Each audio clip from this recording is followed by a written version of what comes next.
오직 하나님의 말씀만이 영적인 지도요, 우리의 삶의 모든 것이 되는 주님의 축복의 말씀인 것입니다.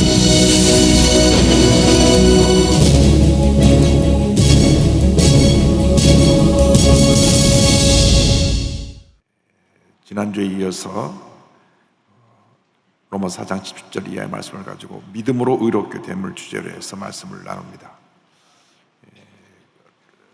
다시 로마서 전체에 대해서 말씀을 요약해서 드리면, 로마서 전체가 말씀하고 있는 것은 우리 인간은 죄인이다.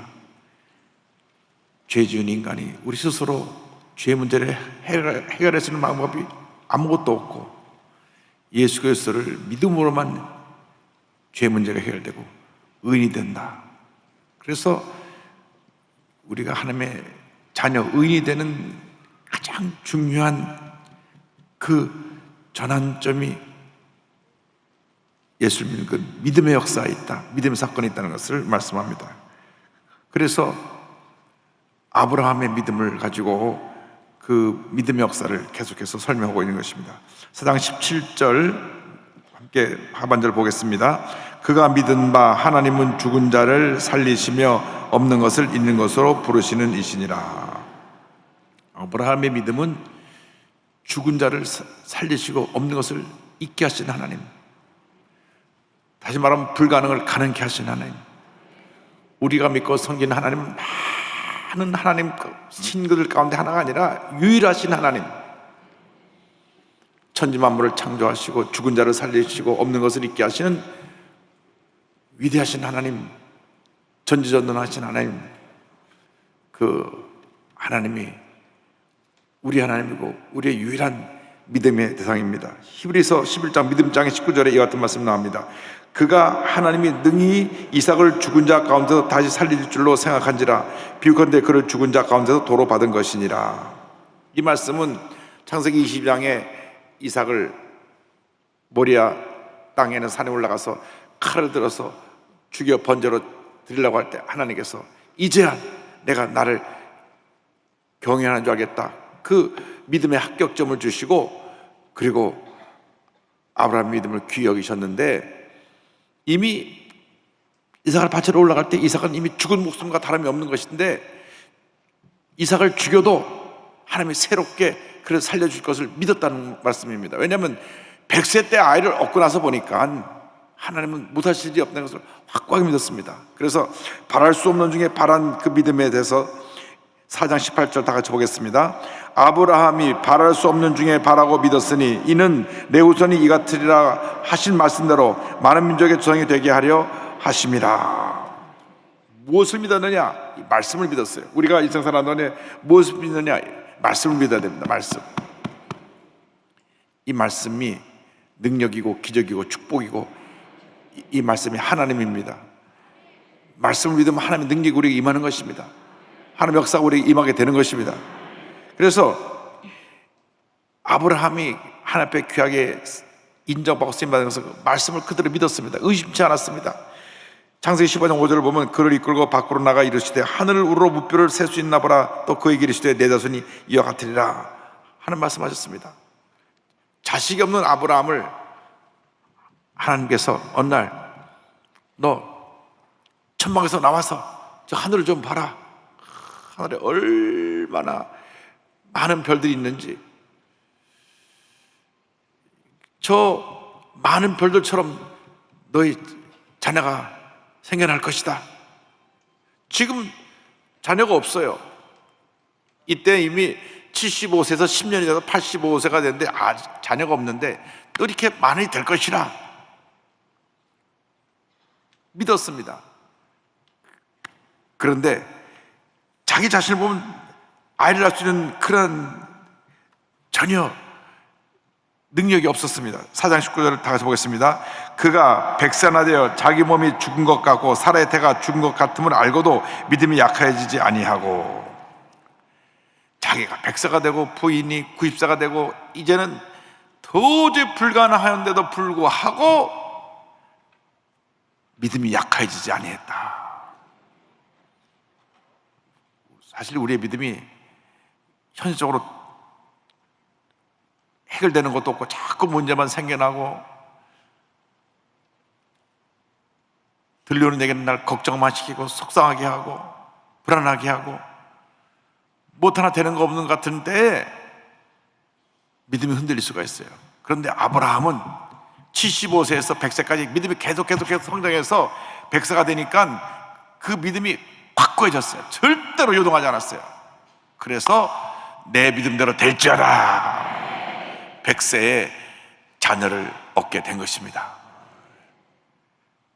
그 하나님이 지금도 우리에게 기적을 행할 것을 믿으십니까? 아멘 하셨으니까 한번 꿈을 꿔보세요. 또 늦둥이를 주실지 모르니까. 창세기 17장 10절에 아브라함이 엎드려 웃으며 마음속으로 이르되 100세 된 사람이 어찌 자식을 낳을까? 사람 90세니 어찌 출산하려 하고 인간적인 생각을 한 적이 있어요. 또 18절 11절 보면 아브라함과 사라는 나이가 많아 늙었고 사라에게는 여성의 생리가 끊어졌는지라. 이렇게 현적으로 불가능합니다. 생각할 때 아이고 100세에 내가 어떻게 아이를 낳아 웃었지만은 동시에 그 마음속에 주님이 하시면 불가능이 없다. 주님이 하시면 불가능이 없다. 20절 다 같이 보겠습니다. 믿음이 없어 하나님의 약속을 의심하지 않고 믿음으로 견고해져서 하나님께 영광을 돌리며. 따라서 믿음으로 견고하여져서. 여러분 믿음이 나보다 견고해져야 됩니다. 어제보다 오늘이 낫고 오늘보다 내일이 더 나아야 됩니다. 자꾸 뒤로 물러가면 안 됩니다. 할 수 있거든요. 무슨 말이냐? 믿는 자에게 능치 못할 일이 없느냐? 믿습니다. 믿고 의심하지 않고 믿음으로 나갈 때 기적이 일어나는 것입니다. 자꾸 흔들리고 의심하고 될까 안 될까 될까 안 될까 그래서는 되는 일이 없는 것입니다. 여러분 예수 믿고 나서 날마다 그 믿음이 자라기를 바랍니다. 날마다 믿음이 견고해지기를 바랍니다. 어떤 환난 풍파하다가도 딱 믿음을 지키고 전쟁에 나갈 때 하나님 복이 임하게 되는 것입니다. 4장 21절 다 같이 보겠습니다. 약속하신 것을 또한 능히 이루실 줄을 확신하였으니. 중요한 것은 이 말씀을 믿었고 말씀이 이루어질 것을 확신했다. 오늘 말씀 중에 앞에 부분에는 견고해졌다, 믿음의 성장. 두 번째는 믿음의 확신, 믿습니다 하고 요동함이 없어요. 고구마를 심었으면 때가 되면 이만큼 큰 맛있는 방구고가 나올 줄 믿습니다 하고 그때 가서 캐면 되는 것이지, 또 캐보고 아이고 안 자랐네 또 심어놓고 그렇게 의심해갖고 밤낮 들여다보면 믿음이 자라지 않는 것입니다. 절대 동의하지 않고 믿음으로 나갈 때 하나님의 은혜가 임합니다. 창세기 18장 14절에 야훼께 능하지 못한 일이 있겠느냐? 기한이 이를 때 내가 내게로 돌아오리니 사라에게 아들이 있으리라. 말씀으로 또 확인하고 또 확인하고 또 확인했습니다. 그래서 이걸 믿을 때 하나님께서 그 믿음을 의로 여겼는데, 이 믿음은 모든 사람들에게 다 적용되는 그 믿음 통해서 주어지는 의롭다함인 것입니다. 23절 24절 보겠습니다. 그에게 의로 여겼다 기록된 것은 아브라함만 위한 것이 아니요 의로 여기심을 받을 우리도 위함이니 곧 예수 우리 주를 죽은 자 가운데서 살리신 이를 믿는 자니라. 자, 아브라함이 의로 여긴 것은 아브라함뿐 아니라 아브라함 이후에 믿음을 가질 우리 모든 자에게도 똑같이 적용되는 법칙입니다. 믿음의 법칙은 아브라함뿐이 아니라 아브라함 이후에 유대인이나 이방인이나 특별히 예수 믿는 우리 모두에게도 동일하게 적용되는 진리입니다. 우리가 믿음으로 의롭다함을 받는 것입니다. 아브라함이 뭐 그 자랑거리가 있어가지고 칭찬만 해서 그가 무엇 하나 부족함이 없고 흠이 없어서 인정받은 것이 아닙니다. 흠이 많고 의심이 많고 변덕이 심하고 흔들리고 그러면서 흔들리면서 조금씩 믿음이 자랐죠. 그러니까 자기 집에서 기른 있는 하인을 내가 상속자로 하겠습니다. 아니다. 근데 또 못 기다리고 또 하가를 취해서 난 이스마엘을 상속자로. 아니다. 내가 너에게서 너의 사라를 통해서 자녀를 줄 것이다. 그래서 하나님의 법칙에 따라 사라를 통해서 이삭이 생겨났고 이삭을 통해서 많은 후손들이 태어나 하늘의 별처럼 많은 후손을 얻게 된 것입니다. 그의 인간적인 결점도 있고 실수도 있고 문제도 있었지만은 딱 하나님이 보신 것은 그 믿음. 믿습니다. 말씀 작가가 그 믿음을 보고 하나님이 아브라함을 택해서 위대한 역사를 이루신 것입니다. 예수님이 우리의 믿음의 그 근본이 되신 이유는 예수님 우리를 위해서 대신 죽으시고 부활하셨기 때문에 이제 예수를 믿기만 하면 예수님께서 이루신 의로움이 우리에게 주어지는 것입니다. 아브라함이 아무런 자격이 없는데도 하나님의 말씀 하나 믿었기 때문에 하나님의 믿음의 종이 된 것처럼 이제 우리가 예수님의 사역을 믿기만 하면 우리에게도 똑같은 은혜가 임하는 것입니다. 4장 25절이요. 예수는 우리가 범죄한 것 때문에 내줌이 되고 또한 우리를 의롭다 하시기 위하여 살아나셨느니라. 우리의 죄를 다 짊어지시고 십자가에서 자신을 내놓으셨어요. 그리고 부활하심으로 모든 죄를 청산하셨어요. 예수를 믿기만 하면 죄가 청산되는 겁니다. 믿어야 되는 것입니다. 믿는 순간 나는 의인이 되는 거예요. 달라진 것은 아무것도 없습니다. 그러나 믿음을 통해서 내 근본이 달라졌습니다. 하나님의 나를 보실 때 이제는 내 믿음을 보시고 너는 의인이라 넌 하나님의 자녀라 인정을 받게 되는 것입니다. 그래서 하나님 앞에 인정을 받은 우리가 이제는 하나님 앞에서 가슴을 펴고 하나님과의 이제는 화목한 관계로 나아가게 되는 것입니다. 믿음으로 의롭다함을 받은 결과에 대해서 이제 5장에 나오는데요, 믿음으로 의롭다함을 받은 결과는 하나님과 나와 원수되었다가 이제 하나님과 화목한 관계, 평화로운 관계로 바뀌어지는 것입니다. 5장 1절 2절 다 같이 보겠습니다. 그러므로 우리가 믿음으로 의롭다 하심을 받았으니 우리 주 예수 그리스도로 말미암아 하나님과 화평을 누리자. 또한 그로 말미암아 우리가 믿음으로 서는 이 은혜에 들어감을 얻었으며 하나님의 영광을 바라고 즐거워하느니라. 하나님과 나 사이에는 죄라고 하는 큰 수렁이 생겨나서 누구누구 죄의 수렁을 뛰어넘을 수가 없었습니다. 어떤 인간도 인류 역사상 죄 문제를 해결한 사람은 없습니다.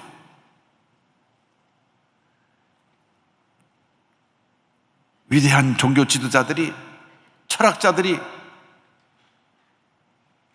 그들이 연구하고 돌을 닦고 해서 알아낸 것은 뭐냐? 우린 죄인이다. 우린 절망에 이르는 그러한 인간의 힘으로 아무것도 할 수 없는 그러한 불가능한 존재다. 그것만 깨달았을 뿐이에요. 그래서 사람이 하나님을 찾기 위한 모든 노력이 다 종교를 만들었는데 그 어느 종교도 우리에게 구원의 길을 제시해 주지 못했습니다. 그런데 예수님이 십자가에서 우리 죄를 다 짊어지심으로 이 죄의 수렁을 뛰어넘을 수 있는 다리를 놓아주었어요. 십자가를 통해서 구원의 다리를 놓아주셨어요. 믿기만 하면 그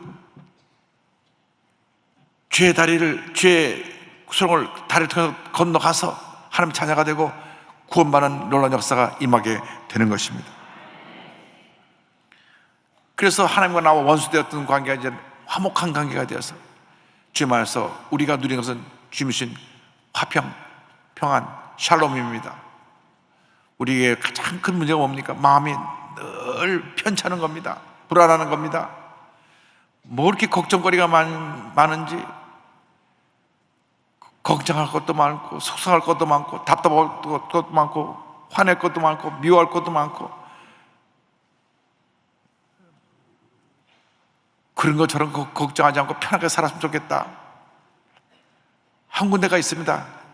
저 기도원에 가면 크리스찬 메모리얼이라고, 거기 가면 걱정도 없고 근심도 없고 소리 지르는 사람도 없고 싸울 사람도 없고 미워할 사람도 없어요.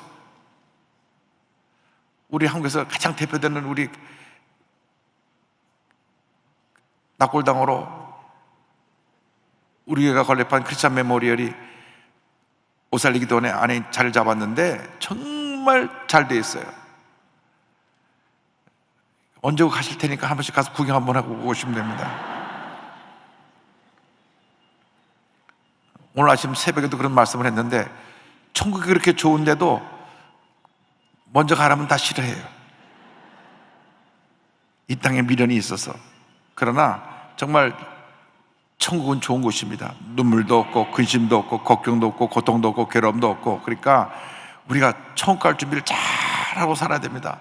언제 주님이 날 부르실지 모르기 때문에 예수 잘 믿는 것밖에는 답이 없어요. 예수 잘 믿고 살아야 되는데, 예수 잘 믿으려면 마음에 평안함이 와야 돼요. 평안함. 나의 마음 속에 늘 평안해. 평안함이 와야 돼요. 신영균 목사님이 부흥사시니까 얼마나 웃기시는지 막 입에서 기차 소리도 내고 잔소리도 내고 막 그러는데, 그분이 가끔가다 부흥인도 하다가 사람들이 찬송이 나의 마음속에 늘 평안한데 부를 때 보면 나의 마음속에 늘 언짢다, 나의 마음속에 늘 언짢다, 얼굴이 표정이 굳어있다고 하시면서 웃기셨던 말씀이 기억납니다. 그렇습니다. 나의 마음속에 늘 평안해야 되는데, 찬송가도 나의 마음속에 늘 평안해 그렇게 되어 있는데 나의 마음속에 늘 언짢다. 왜? 우리 마음에 기쁨이 없으니까, 얼굴에 기쁨이 없으니까. 여러분, 죄 사함을 받은 우리의 마음속에 평안함이 있어야 됩니다. 염려하게 하고 근심하게 하고 걱정하게 하고 속상하게 하고 미워하게 하고 분노하게 하고 다 마귀 역사예요. 성령의 역사는 의와 평강과 희락밖에 없어요. 그게 하나님의 나라입니다. 의로움, 평강, 이 평화, 샬롬, 희락, 기쁨, 이것이 하나님 나라의 모습이에요. 하나님 나라에는 눈물도 없고 미움도 없고 분노도 없고 다툼도 없고 거짓도 없고 악한 모습은 그 어디도 없고 주님이신 평안함이 넘쳐납니다. 그리고 예수 믿고 나서 그 평안함이 넘쳐야 될 줄로 믿습니다. 오늘 여러분에게 평안함이 넘쳐나기를 바랍니다. 그런데 평안함이 그냥 예수 믿고 내 삶에 송두리째를 탁탁 부덕 굴러 들어오면 좋은데 그렇지가 않아요. 우리의 믿음이 불완전하고 미완성된 부분이 있기 때문에, 예수를 믿으면 구원받지만 하늘나라 갈 때까지 우리를 하나님의 자녀로 변화시키는 성화의 단계, 예수 믿을 때 구원받는 단계를 칭의, 신학적 용어로 칭의, justification, 의롭다함을 받고, 그 다음에 두 번째 단계 sanctification, 날마다 거룩해져가는 단계를 통과해가지고 예수님의 형상으로 거의 닮아갔을 때 우리가 주님을 만나서 주님의 형상으로 변화되는 것입니다. 그래서 그 과정을 통해서 우리에게 주신 축복인데, 그걸 가리켜서 환난의 축복이라 합니다. 환난의 축복. 그리고 예수 믿고 우리가 구원받아서 갑자기 천사가 되는 것이 아니고, 갑자기 성군자가 되는 것이 아니고, 그때부터 태어나가지고 이제 아이가 자라나야 되는 것입니다. 로마서 5장 3절 4절 보겠습니다. 다만 이뿐 아니라 우리가 환난 중에도 즐거워하나니 이는 환난은 인내를, 인내는 연단을, 연단은 소망을 이룬 줄 알미로다. 굉장히 중요한 말씀입니다. 왜 믿음 얘기가 한참 나오다 갑자기 이게 엉뚱당뚱하게 환난은 인내를, 인내는 연단을, 연단은 소망을 이루는 줄 알미로다, 이게 왜 튀어나왔나? 그것이 뭐냐면 믿음의 역사 가운데 다 포함된 것입니다. 우리가 예수 믿고 구원받는데 그 믿음의 역사라는 것이 하루아침에 내가 예수 믿자마자 갑자기 영적으로 큰 그런 어른으로 변화되는 게 아니라, 아이가 응하고 태어나 점점 자라갖고 성인이 되듯이 우리가 예수 믿고 나서 구원의 은혜를 체험하는 다음 날마다 우리가 믿음이 성장하는데 환난이라고 하는 학교를 통과해야 되는 거예요. 성경에 오늘 믿음이 뭐냐? 환난 중에서 즐거워하는 게 믿음입니다. 내가 막 어떤 억울한 일 당하고 속상한 일 당하고 사업이 망가지고 아이가 속색이고 막 어느 날 갑자기 하나씩 막 모든 게 다 무너지는 것 같은 그런 절망에 닿았을 때 성경은 뭐냐? 환난 중에도 즐거워하나니. 할렐루야. 막 속상하고 막 이렇게 사니 뭐하냐, 그냥 한강에서 뛰어내리고 싶다. 가보니까 수영을 못하고 도로 들어왔다는데,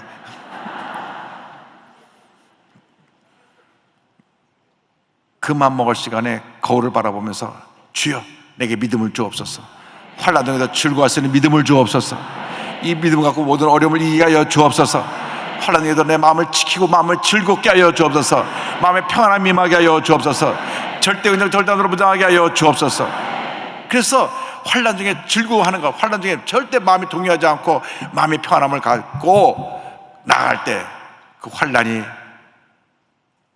인내를, 내가 못 참잖아요. 우리 한국 사람도 급해 빨리 전 세계 수출하는 어느 가운데 빨리 해요. 이제는 환난은 인내를, 내가 참을 수 있는 인내가 연단은 나를 훈련시키는 거예요. 나를 다듬는 과정이에요. 연단. 그러니까 채소장에서 물뚱물뚱한 돌가다 다 다듬어갖고 딱 만들어서 그것을 필요한데 딱 그 건축 자재로 뭐로 사용하듯이 다듬어요. 또 조각가가 다듬어갖고 조각품을 만드시. 연단은 다 연단이 되고 난 다음에 소망을 이룬다. 꿈이 이루어지는 거예요. 그래서 여러분들이 문제를 많았을 때, 어려움 많았을 때 속상하고 뒤집어질 게 아니라 할렐루야 하고 거울을 바라보면서 잘 될 거야. 너 잘 될 거야. 걱정하지 마라. 하나님이 잘 되게 만들어 줄 거야. 환난은 인내를 연단을 소망을 이루지 아니라 믿습니다.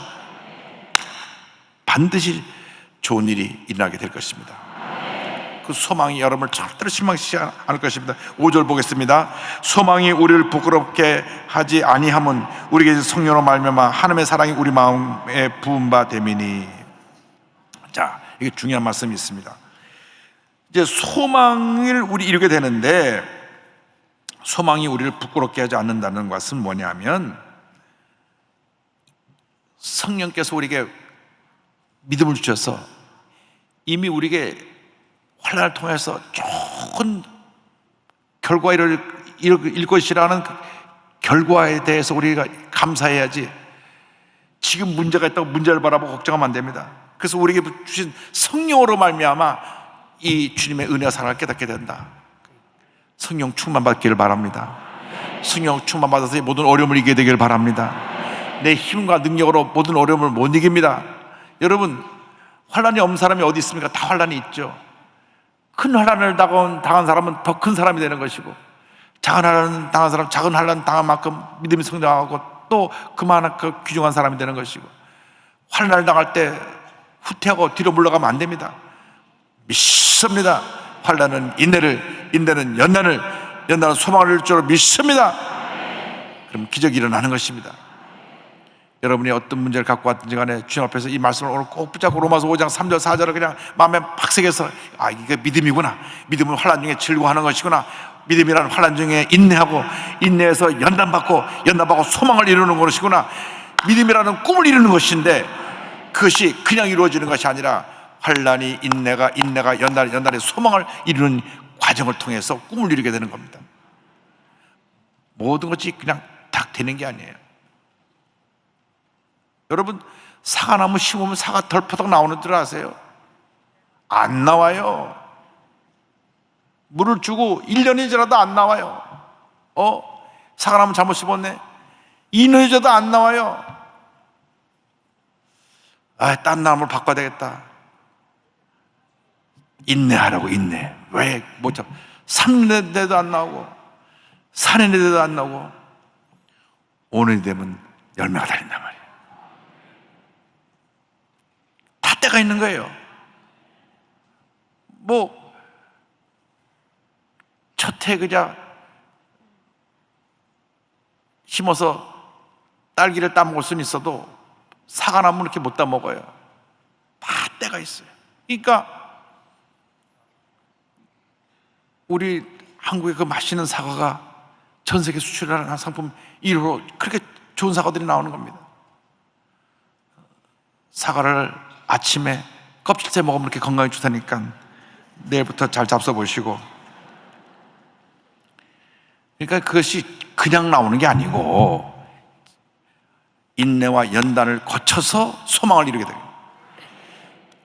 사과나무 열매도 하물며 이렇게 긴 세월이 지나고 난 다음 열매를 맺기 시작하는데, 만물의 영장인 우리가 하나님 앞에 쓰임받기 위해서 우리가 당하는 연단을 왜 우리가 소홀히 하고 속상해하고 무너지고 낙심하느냐, 그 말입니다. 믿음을 지키시기 바랍니다. 하늘 날 때까지 믿음이 자라고 또 자라고 또 자라고 또 자라고 또 자라서 위대한 하나님의 역사를 이룬 여러분 모두가 되기를 주님의 이름으로 축원합니다. 축원합니다. 기도하겠습니다. 사랑과 은혜와 자비가 원하신 하나님 아버지, 우리가 예수 믿고 그날로 우리 모두가 하나님의 사람으로 거룩한 성인군자로 변화되는 것이 아니라 그때로부터 믿음이 자라서 아브라함의 믿음이 장성한 분량 이르기까지 성장한 것 같이 우리 모두가 자라야 된다는 것을 깨닫게 하심을 감사합니다. 아브라함은 25년이 걸렸지만은 우리는 그보다 더 빠른 시간 안에 인내와 연단을 통하여 믿음이 자라게 하시고 소망을 이루는 주님의 귀한 자녀들이 다 되게 하여 주옵소서. 예수님의 이름으로 기도 올리옵나이다. 아멘.